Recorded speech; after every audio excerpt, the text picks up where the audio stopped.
烤橘子它特别适用于是风寒咳嗽。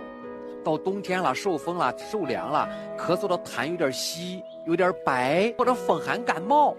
那你吃这个烤橘子效果是很好的。我们可以直接在炉火上烤，距离这个炉火呢不要太近，一边转一边烤。当烤到这个橘皮上面，大家可以看到有油状的这个物质渗出的时候，满屋子散发清香的时候，而且这个皮呢开始变得微微有一点焦黑，这个时候就可以了。如果是有烤箱，我们可以拿锡纸包住这个橘子，然后放在烤箱里面190度烤10到15分钟。